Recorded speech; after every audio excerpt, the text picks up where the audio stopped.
El sexenio revolucionario es aquel periodo de la historia de España comprendido entre el destronamiento de Isabel II en 1868 y la restauración de la monarquía borbónica en 1874.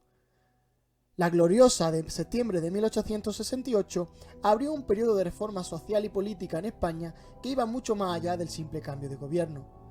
La burguesía, con el apoyo de los sectores populares, iniciaron una experiencia de gobierno democrático que, bajo la forma de monarquía primero y de república después, pudiera dar satisfacción a los intereses de los distintos grupos sociales.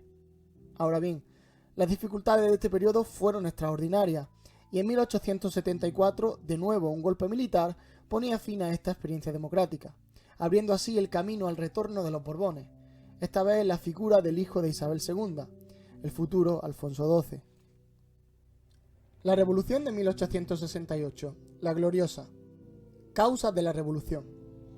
A la Revolución de 1868 se llegó por el agotamiento y la impopularidad del moderantismo y de la monarquía de Isabel II, también por la crisis económica del capitalismo español que estaba atravesando en esta época. Esto hizo posible la confluencia de distintos intereses políticos, sociales y económicos que estaban marginados del sistema moderado e interesadas en un nuevo programa de renovación democrática y de recuperación económica. A partir de 1860, la crisis económica y la crisis política se aunaron y provocaron una inestable situación en la España de Isabel II.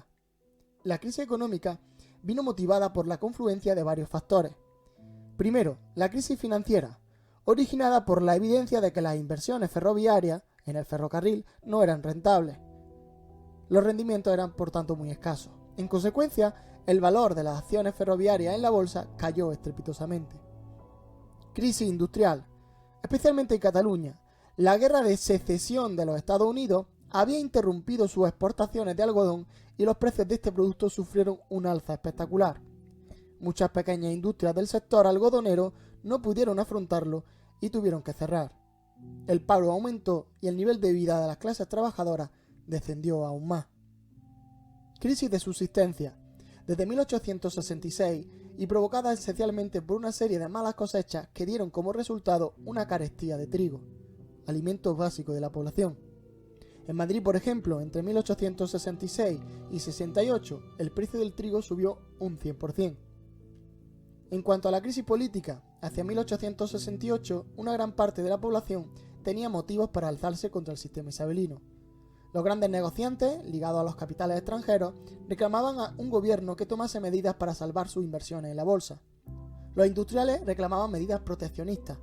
Los obreros y campesinos denunciaban su miseria y demandaban una acción del gobierno para mejorar su situación. Todo este caos político lleva a la revuelta de los sargentos del cuartel de San Gil en 1866, que pedían reformas del sistema político. El gobierno de O'Donnell reprimió duramente la revuelta y fusiló a los implicados. O'Donnell fue apartado del gobierno por la reina, pero los siguientes gobernantes moderados, Narváez o González Bravo, continuaron gobernando por decreto, cerraron las cortes e hicieron oídos sordos a todos los problemas que atravesaba el país. El Pacto de Ostende de 1866. Ante la situación, en agosto de 1866, la oposición política estableció una plataforma para acabar con el partido moderado en el poder. Se trata del Pacto de Ostende, firmado en dicha ciudad belga por progresistas y demócratas exiliados, que buscaban acabar con la monarquía de Isabel II, establecer un gobierno provisional y convocar cortes constituyentes por sufragio universal masculino.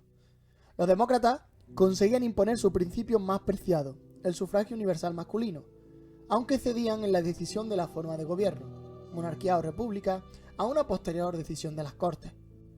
En cuanto a los progresistas, ahora liderados por el general Prim, ni el sufragio universal ni el derrocamiento de Isabel II eran objetos esenciales de su acción, pero aceptaban las condiciones con tal de acabar con el dominio de los moderados. A dicho pacto se adhirió la Unión Liberal, en noviembre de 1867, tras la muerte de O'Donnell, y ahora liderados por Serrano. Esta adhesión fue fundamental para el triunfo de la Revolución, puesto que la Unión Liberal aportó una buena parte de la cúspide del ejército, de los militares, y privaron a Isabel II, así, del apoyo de gran parte de los militares. La Revolución Gloriosa y el Gobierno Provisional. El 18 de septiembre de 1868, la escuadra concentrada en Cádiz al mando del brigadier Topete se subleva con el apoyo de Prim, progresista, y Serrano, unionista, al grito de «Viva España con honra» contra Isabel II. El movimiento, aclamado como la gloriosa revolución, tuvo un inmenso apoyo popular en todo el país, por lo que se fue extendiendo sin gran dificultad. De hecho, en ciudades como Málaga, Sevilla, Córdoba, Valencia, Madrid o Barcelona se produjeron levantamientos populares dirigidos por progresistas, demócratas y republicanos que formaron juntas revolucionarias. El gobierno moderado y la corona se encontraban completamente aislados. Su actitud había provocado que solo contase con el apoyo de los más directamente beneficiados por su política, y estos eran en 1868 muy pocos, ni tan siquiera los moderados, sino solo la pequeña camarilla situada alrededor del gobierno y de Isabel II. Cuando las escasas tropas fieles del gobierno fueron derrotadas en Alcolea, el gobierno no vio más salida que dimitir. Isabel II partió al exilio hacia Francia. Durante estas primeras semanas, el poder efectivo estuvo en manos de la Junta Revolucionaria y de este movimiento popular, que asumieron la dirección de la revuelta y consolidaron el pronunciamiento, transformando un golpe militar en una revolución que acabó con el moderantismo y destronó a los Borbones. Sin embargo, en los primeros días de octubre, los firmantes del Pacto de Ostende, progresistas, demócratas y Unión Liberal, tomaron la dirección del movimiento. Constituyeron un gobierno provisional. Ordenaron disolver las juntas y dejaron patente que una cosa era derrocar a los Borbones y otra distinta poner en duda la propiedad privada o querer proclamar la República. Estabilizaron la situación y fijaron su prioridad en el restablecimiento del orden. El gobierno provisional, a cuyo frente se situaron Serrano y Prim, puso rápidamente en marcha un programa de reforma. Fueron inmediatamente reconocidos la libertad de imprenta, el derecho de reunión, el derecho de asociación, el sufragio universal masculino, se aprobó la reforma de la enseñanza o se democratizaron ayuntamientos y diputaciones. Al mismo tiempo, el gobierno provisional convoca elecciones a Cortes Constituyentes. Estas elaborarían una nueva constitución. Las elecciones, celebradas por primera vez en España por sufragio universal masculino, todos los hombres mayores de 25 años, independientemente de su riqueza, dieron la victoria a la coalición del gobierno, progresista, unionista y un sector de los demócratas, y crearon también tres importantes minorías dentro de las Cortes, carlistas, moderados y republicanos. Estas Cortes Constituyentes confirmaron en su cargo al general Serrano, que se quedó como regente hasta que se encontrara un rey, mientras que Prim fue designado jefe del gobierno, al tiempo que preparaban la elaboración de un nuevo texto constitucional. La Constitución de 1869, inspirada en los precedentes de 1812 y 1837, es considerada la primera constitución democrática de nuestra historia.